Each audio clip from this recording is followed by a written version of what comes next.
வணக்கம் நம்ம நமஸ்கார் welcome to NT tax. இன்னைக்கு நம்ம என்டி டாக்ஸில் என்ன வீடியோ பார்க்க போகிறோம்னா, ஒரு கதை ரூபமாக நம்மளுடைய ஆன்ம முன்னேற்றத்திற்கு நாமே எப்படி தடையாக மாறிடுறோம், அந்த தடையை எப்படி நீக்குவது அப்படிங்கிறதுக்கு உண்டான 2 வழிகள் அப்படிங்கிறத பார்ப்போம். இந்த கதையை நீண்ட நாள் முன்னாடி நம்மளுடைய ஓகேஎஸ்எஸில் பதிவு செஞ்சுருக்கோம். ரெகுலராக பார்க்குறவங்களுக்கு இந்த கதை உங்களுக்கு ஒரு வாரம் ஞாபகம் இருக்கலாமா இருக்கும். புதிதாக பார்க்குறவங்களுக்கு சுவாரஸ்யமாக இருக்கும். பரவாயில்ல, கேட்குறவங்க அப்படி தொடர்ந்து கேட்டே வாங்க. பாருங்கள், எல்லாரும் ஆன்ம முன்னேற்றம் அப்படிங்கிறத நோக்கி பயணம் பண்ணிகிட்டு இருக்கோம். இந்த பயணம் பண்ணும் பொழுது ஆணவ மலம் அப்படிங்கிறத அறுப்பது அப்படிங்கிறது நம்முடைய முக்கியமான ஒரு கருத்தாக இருக்கிறது. ஏன்?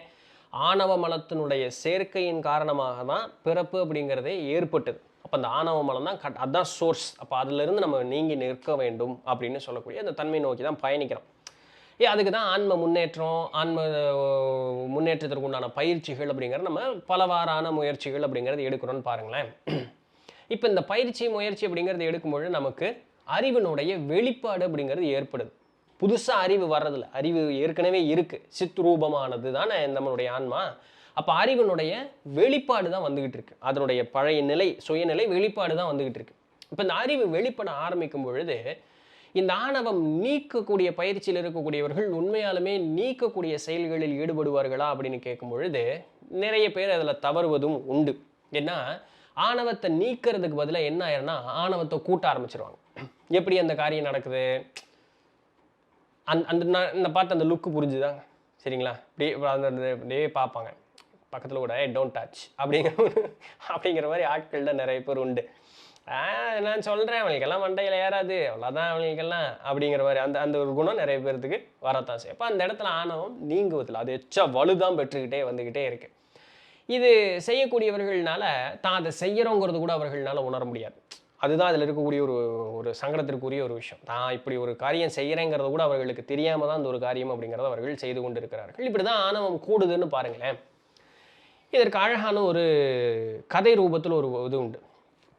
ஒரு அரசர், நல்ல ராஜா தான், அதிலெல்லாம் ஒன்றும் குறையில்லை. ஆனால் அவருக்கு பெண் மோகம் அப்படிங்கிறது கொஞ்சம் கூட அதிகம், சரிங்களா? அழகான ராஜா, நல்லா கட்டுமஸ்தான ராஜா, மக்களெல்லாம் நல்லா பார்த்துக்குவார், அதிலெல்லாம் எந்த குறையும் இல்லை. ஆனால் இவருக்கு இப்படி ஒரு ஆசை, இச்சு, சரிங்களா? ஸோ அதனால் அவர் மனைவியோட எவ்வளோ நாள் தான் இருக்கிறது, அதே பொண்டாட்டி தானே, ராஜா தானே, நிறைய பொண்டாட்டி கட்டிக்கலாம். நம்ம எப்படியும் அவருக்கு அப்படி ஆசை இல்லையோ என்னவோ, அதனால பிற பெண்களோட அப்படிங்கிறத அவர் கூடுவது அப்படிங்கிறது ஒரு விருப்பம். அப்படி இருக்கக்கூடிய ஒரு சூழலில் ஒரு பெண்ணோடு கூடியிருக்கிறார். காலப்பொழுது ஆகுது. அந்த பெண் அந்த முந்தின இரவனுடைய அயற்சியில் அரசனுடைய அந்த பஞ்சமத்தில் அப்படி தூங்கிடுறார். அரசன் காலையில் எழுந்து தன்னுடைய கடன்களை முடிச்சுட்டு இப்படி பார்க்கும் பொழுது அந்த பெண் அந்த கட்டிலில் படுத்து அப்படி தூங்கிட்டு இருக்கும்போது ஷார்ட் அவர் எடுத்து பிடிச்சி வெளுத்துறான். அப்போது உனக்கு எவ்வளோ தைரியம் இருந்தால் இப்படிப்பட்ட ஒரு பொண்ணு நீ ஏன் படுக்கையில் படுத்து தூங்குவியா? அட்டிச்சொல்ல அந்த பொண்ணு காயமே ஆயிடுச்சு. சாட்டை வரல அடித்தா காயமாக வேற என்ன ஆகும்? அந்த பொண்ணு கத்தி துடிக்கிறதுல விட்டுட்டு சிரிக்க ஆரம்பிச்சிட்றான்.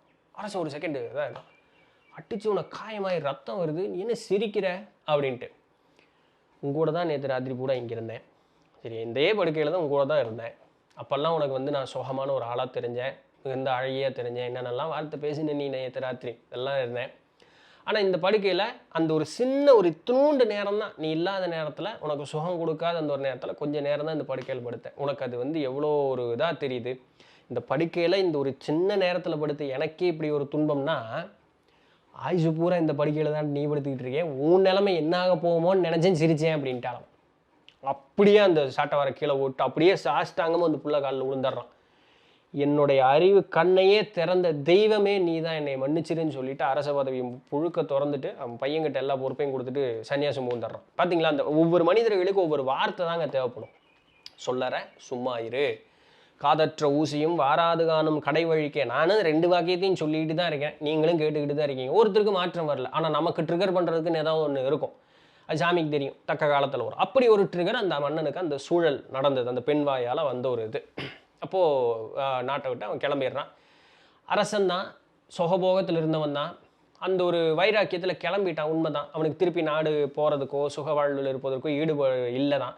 என்னதான் இருந்தாலும் காடு மலைன்னு சுற்றுறதுங்கிறது கொஞ்சம் கஷ்டம் இல்லைங்களா? அந்த அரச உடல், அவன் வலுவானவன் தான், போர் செய்யக்கூடியவன், எல்லாமே உண்மை தான்.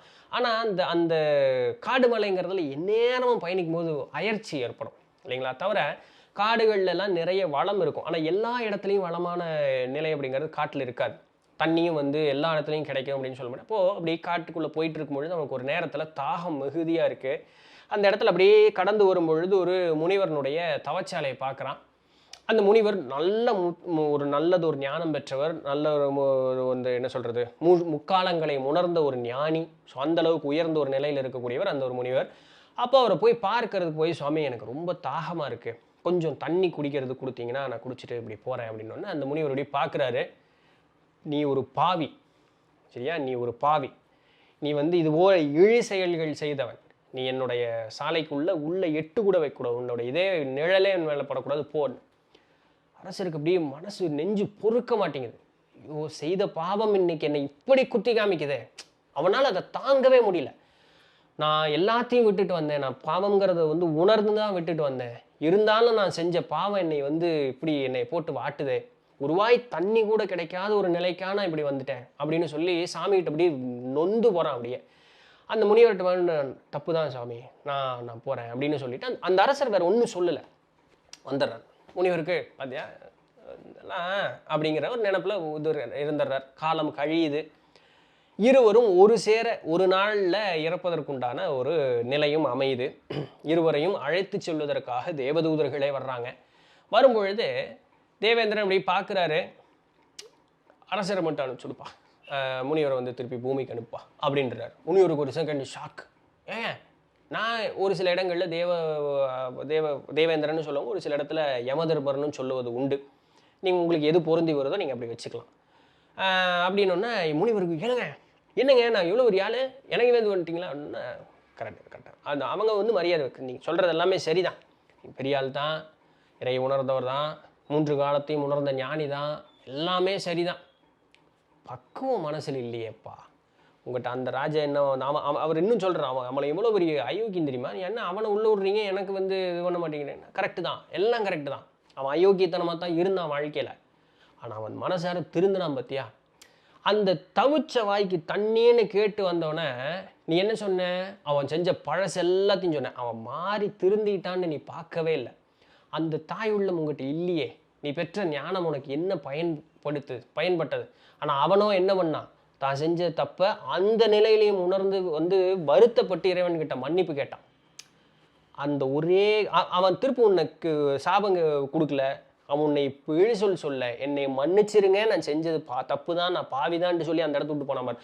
அங்கே தான் நிற்கிறான் அவன் பெரிய ஆளானதுக்கு உண்டான காரணம்.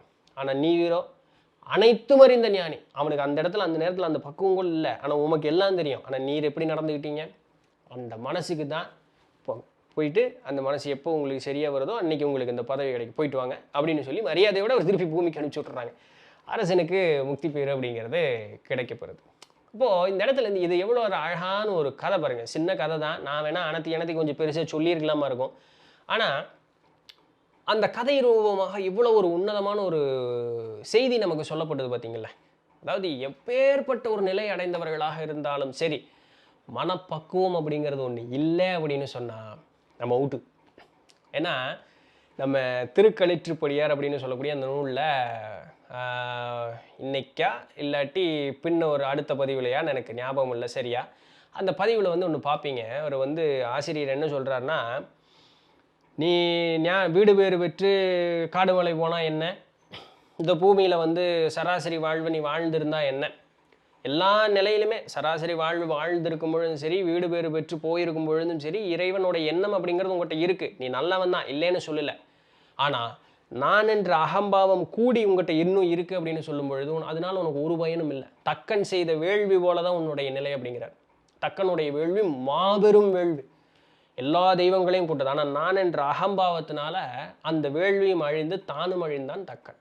அப்போ நம்ம எப்படி இருக்கணும், உரைக்குள் வாழ் இருப்பது போல இருக்கணும் அப்படிங்கிறாரு ஆசிரியர். உரைக்குள்ள வாழ் எப்படி இருக்கும், நான் போய் உட்கார்ந்தேன், எனக்குண்டான உரை வெட்ட வரக்கூடாது அப்படியெல்லாம் சொல்லுமா, போட்டபடி பேசாமல் இருக்கும். என்னை ஒருத்தன் போட்டான் பேசாமல் இருக்கேன், எடுத்தானே போகிறேன், இல்லாட்டி அப்போ செயல் என்னோடது இல்லை, எல்லாம் அவன் செயல் அப்படின்னு அது பாட்டுக்கு பேசாமல் இருக்கும். உரையில் வாழ் அப்படி பேசாமல் அதுபோல் இருக்கணும் அப்படிங்கிறாரு ஆசிரியர். அதுதான் உன்னதம். அப்போது இந்த நிலையில் யார் ஒருவர் நின்று பயணிக்கிறார்களோ அவர்களுக்கு நல்லது ஒரு ஆன்ம முன்னேற்றம், நல்லது ஒரு பதவி அப்படிங்கிறது கிடைக்கும். ஒரு காலத்திலும் என்னை விட தாழ்ந்தவன் நீ, என்னை விட அறிவில் குறைந்தவன் நீ, அனுபவத்தில் குறைந்தவன் நீ, இது ஒரு காலத்திலும் சொல்லக்கூடாது. பட்டினத்தாரனுடைய மாணவர் பத்திரகிரியார். பத்திரகிரியாருக்கு தான் முதல்ல முக்தி பேர் கிடச்சிது. இதில் என்ன பியூட்டின்னா, அவர் திருவோடு கையில் ஏந்திருப்பார். அவர்கிட்ட ஒரு நாய் எப்பவுமே இருக்கும்.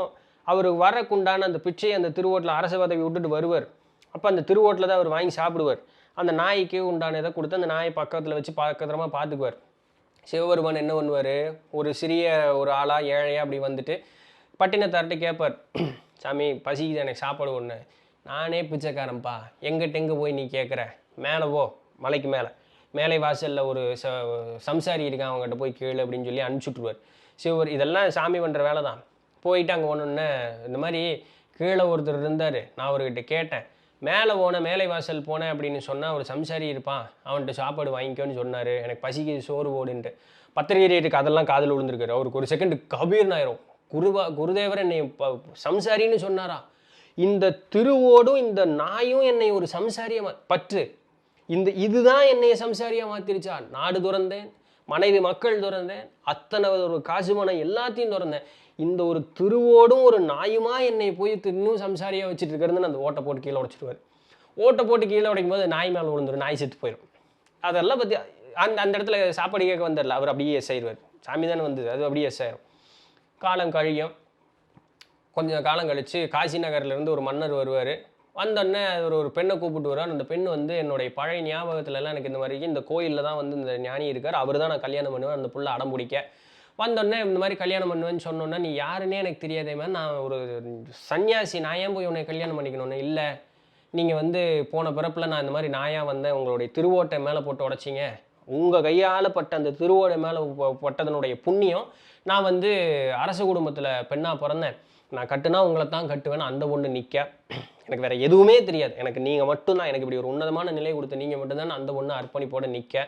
பத்திரிகையாருக்கு என்ன பண்ணுறதுன்னு தெரியாது. நேராக பட்டினத்தார்கிட்ட வருவார். பட்டினத்தார்கிட்ட போய் சாமி எனக்கு காப்பாற்றுங்க, குருவே என்னை காப்பாற்றுங்கன்னு. வாப்பா எல்லாரும் போய் சாமிகிட்டே கேட்போன்னு. பட்டினத்தார் வர்றதுக்கு முன்னாடியே பத்திரிகையார் குட்டுன்னு ஓடுவோம், இப்போ சாமி என்னை காப்பாற்றுன்னு போவார். பின்னாடியே அந்த பொண்ணும் போகும். அப்படியே போய் ரெண்டு பேரும் சாமியோட சோதியமாக ஐக்கியமாயிருவாங்க. இப்போ இந்த பெண்ணுக்கு யார் மேலே ஈடுபாடு, அந்த பத்திரிகையார் தான் தனக்கு கடவுளாகவே தெரிஞ்சுது. பத்திரிகையாருக்கு ஈசனார் கடவுளாகவே தெரிஞ்சார். இப்போ ரெண்டுமே வந்து மனதார அப்படியே அர்ப்பணித்த ஒரு பற்று. சரிங்களா? அதனால தான் தெய்வம் தொழால் கொழுநன் தொழுதெழுவால் பெய்யன பெய்யும் மழைன்னாங்க நம்மளுடைய இதில். சாமியெல்லாம் கும்பிடாத அந்த பிள்ளை புருஷனை தான் சாமியாக கும்பிடுமா, பெய்ய அப்படின்னா மழை பெஞ்சிருமா, அதுதான் கருப்பு கரசிக்கு உண்டானது. அப்போ ஏதோ ஒரு இடத்துலும் அந்த மனசு ஒருநிலைப்பட்டு அதுதான் எல்லாமே நினைக்கக்கூடியவருக்கும் பொழுது அந்த ஒரு உன்னத நிலை அப்படிங்கிறது எய்ய முடியும் அப்படிங்கிறதுக்கு உண்டான எடுத்துக்காட்டுது. சரிங்களா? நான் சொன்னது திருக்குறளில் இருக்கக்கூடிய குறள் அது.